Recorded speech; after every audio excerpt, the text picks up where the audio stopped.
Hello guys, welcome back on Shweta's good life channel.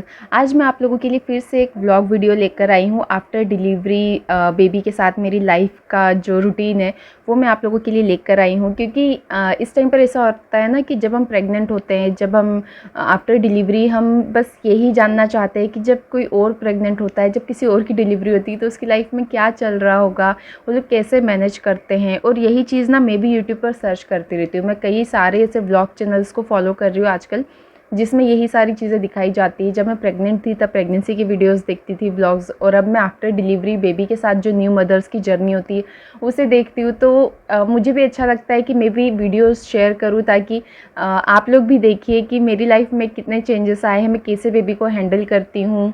इससे ज़्यादा तो कुछ नहीं, लेकिन एक मोटिवेशन मिलता है कि चलो ये सामने वाला अगर इतने अच्छे से हैंडल कर रहा है सब कुछ, तो हम भी कर लेंगे। इसे एक मोटिवेशन की तरह लेना चाहिए, क्योंकि मैं तो जिसके भी वीडियोस देखती हूँ ना, मैं यही सोचती हूँ कि जब ये कर सकते इतने अच्छे से मैनेज कर रहे हैं तो मैं क्यों नहीं कर सकती हूँ। और किसी और को देखकर हमें भी सब कुछ मैनेज करने के लिए आइडिया मिल जाता है।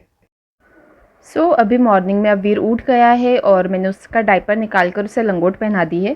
अब मैं उसे डेली 2 घंटे के समथिंग देती हूँ डायपर फ्री टाइम, क्योंकि ये उसके लिए ज़रूरी है। और ये स्नगकिन्स की लंगोट है, इसका मैंने रिव्यू भी आप लोगों के साथ शेयर किया था। आप उसे चेकआउट करना, मैं उसकी लिंक डिस्क्रिप्शन बॉक्स में दे दूँगी, क्योंकि इसकी परचेसिंग से मैं तो बहुत खुश हूँ। आई होप आप लोगों को भी अच्छी लगेगी ये। और अभी मैं खा रही हूँ पपाया और एप्पल, और ये पपाया बहुत बड़ी है, आप देख सकते हैं। तो मैं इसे मतलब मेरे और हस्बैंड दोनों खाने वाले हैं, लेकिन ज़्यादा तो मैं ही खाती हूँ, वो कम खाते हैं। तो ये पपाया बड़ी है, इसलिए मैं ज़्यादा और कुछ नारियल पानी या बनाना नहीं खाऊंगी आज। उसे मैं दिन में पी लूँगी नारियल पानी को। तो अभी मैं ये 2 चीज़ें खाने वाली हूँ, और मैं कट करके फ्रूट्स रखती नहीं हूँ ना, इसीलिए मुझे पूरा खाना पड़ेगा अभी। बाहर से फ्रूट्स इतने अच्छे दिखते हैं, लेकिन बता नहीं सकते अंदर से कैसा निकलेगा। तो एप्पल ख़राब निकला था ये वाला, मैंने दूसरा ले लिया था उसके बाद। और फिर अब मैं कर रही हूँ वीर की मालिश। और बहुत सारे लोग मुझसे बार बार पूछ रहे हैं कि आप वीर की मालिश क्यों कर रहे हो। आपने बताया था कि वीर की मालिश करने के लिए कोई आ रहा है, फिर आप ऐसा दिखा रहे हो कि आप खुद मालिश कर रहे हो। तो मैंने सिर्फ 1 मंथ तक वीर की मालिश करवाई थी, और मेरी भी मालिश करवाई थी। लेकिन अब मुझे ऐसा लगता है कि मेरा टच वीर के लिए ज़्यादा इम्पॉर्टेंट है। और यही वो टाइम है जब हम अच्छे से एक दूसरे के साथ कनेक्ट कर पाते हैं। और वैसे भी ऐसा है ना कि हम लोग दिन भर बच्चों के साथ ही होते हैं, और अगर हम कर सकते हैं तो हमें ही कर लेना चाहिए, क्योंकि वो इसे फिर इंजॉय करते हैं। अगर कोई और मालिश करता है ना, तो मैंने नोटिस किया है कि वीर उन्हें थोड़ा घूर के देखता है, और मतलब उसे पसंद नहीं आता कोई और मालिश करता है तो। और जब मैं उसकी रात में मालिश करती थी ना, तो वो अच्छे से करवाता था।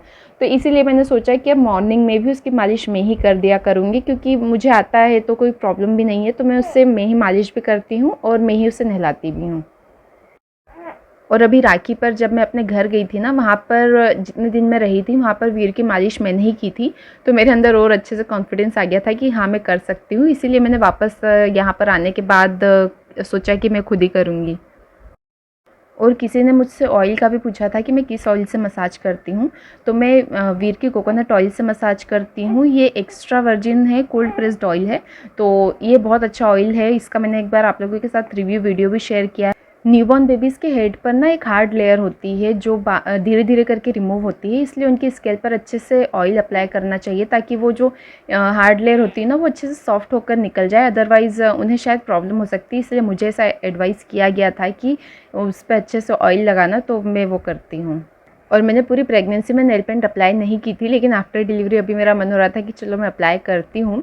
लगभग 1 साल बाद मैंने नेल पेंट अप्लाई की थी अभी, लेकिन जब मैं मालिश करती हूँ ना, तो वीर के ऊपर कहीं ना कहीं बॉडी पे नेल पेंट निकल कर लग जाती है, इसलिए मैं अब रिमूव कर रही हूँ। और अभी अब कुछ टाइम तक तो मैं वापस से शायद नहीं लगाऊंगी, जब तक कोई ओकेशन ना हो या मेरा बहुत ज़्यादा मन नहीं करे। तो अभी मैं अच्छे से नेल पेंट रिमूव करूँगी। उसके बाद मैंने अच्छे से हैंड वॉश किया, और फिर मैंने वीर को नहलाया है। क्योंकि जिससे मैंने नेल पेंट रिमूव किया है ना, तो नेल पेंट रिमूवर के में जो केमिकल होता है उससे वीर को प्रॉब्लम हो सकती थी, इसलिए मैंने अच्छे से हैंड वॉश किया, और फिर मैंने वीर को नहलाया। अब मैं उसे रेडी कर रही हूँ, और मैंने आज वीर का बहुत अच्छा सा फ़ोटोशूट किया है। और अभी जब मैं इसे नहलाती भी हूँ ना, उसके बाद भी मैं उसे आधे घंटे तक लगभग लंगोट में ही रखती हूँ, ताकि जो उसकी स्किन होती है ना, इस टाइम पर बहुत ज़्यादा थोड़ी नमी रहती है उसकी स्किन में। तो मैं सोचती हूँ उस टाइम पर भी उसे डायपर ना पहनाया जाए, उसे थोड़े कपड़े में ही रखा जाए, ताकि स्किन उसकी अच्छे से ड्राई हो जाए। और अगर आप मेरे वीडियोस रेगुलर वॉच करते हैं तो आप लोगों को पता होगा कि ये ड्रेस का मैंने बताया था, जो बेबी का बैग था ना, हॉस्पिटल बैग, मैंने उसमें शेयर किया था कि ये ड्रेस मैंने जिस दिन वीर की फ़र्स्ट टाइम, मतलब मैंने वीर के लिए ये परचेज़ की थी वीर के बर्थ से पहले, तो ये फ़र्स्ट ड्रेस थी जो मैंने उसके लिए ली थी। तो अब वीर को ये नहीं आएगी, बस कुछ टाइम तक ही आएगी, तो इसलिए अब मैं उससे लास्ट टाइम इससे पहनाकर अब अच्छे से फ़ोटोशूट कर रही हूँ। और मैंने इस तरह से ये एक मैट पर फ़ोटोशूट किया है सेटअप करके। एक दुपट्टे से थोड़ी रोप बनाने की कोशिश की है, रस्सी, और थोड़ा पत्तियों से सजा दिया है, थोड़ा जंगल वाला लुक आना चाहिए या नेचर वाला लुक है। तो अभी इसकी फ़ोटोज़ में मैं आप लोगों के साथ लास्ट में शेयर करूँगी, बहुत अच्छी फ़ोटोज़ आई थी।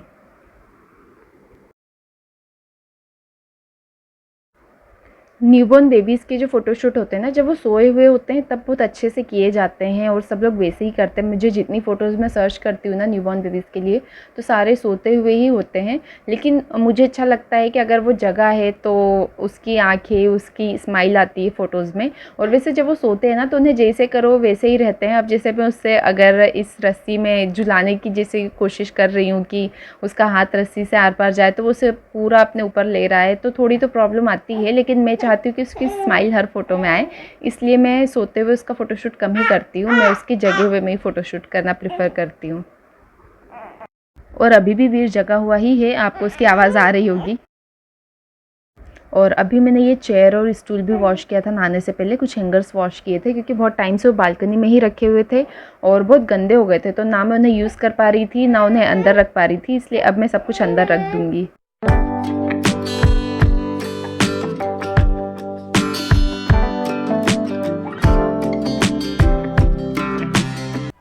और मैंने पहले ऐसा सबसे सुनती थी कि जैसे ही हम लोग खाने बैठते हैं और बच्चा उठ जाता है, लेकिन अब मैं ये नोटिस कर पा रही हूँ, जैसे ही मैं कुछ खाने बैठती हूँ ना, जैसे अभी मैं ओट्स खाने लगी थी और वीर सोया हुआ था लेकिन वो उठ गया अचानक से।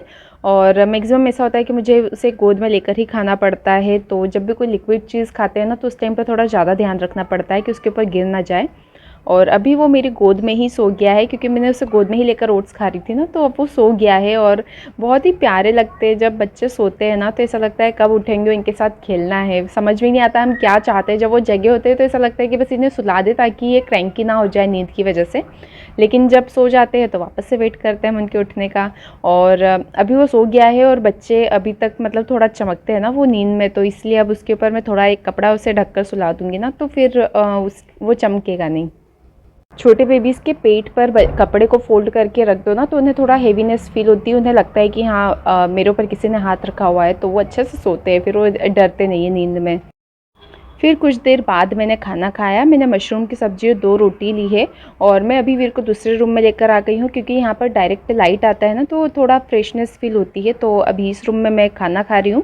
फिर 2 घंटे बाद मैंने दूध में लड्डू मिलाकर खाया। मुझे लड्डू ऐसे ना ठंडा-ठंडा अच्छा नहीं लगता है, ऐसा लगता है कि ठंडा मीन्स नॉर्मल टेम्परेचर पर होता है, लेकिन लड्डू में ऐसा होता है ना कि घी जमा हुआ होता है, तो मुझे ऐसा लगता है कि मैं उसे या तो गरम करके हलवा बना के खा लेती हूँ या तो फिर मैं उसे दूध में मिलाकर खा लेती हूँ, गरम-गरम दूध में, ताकि जो घी रहता है वो पिघल जाता है, तो फिर मुझे खाने में ज़्यादा टेस्टी लगता है।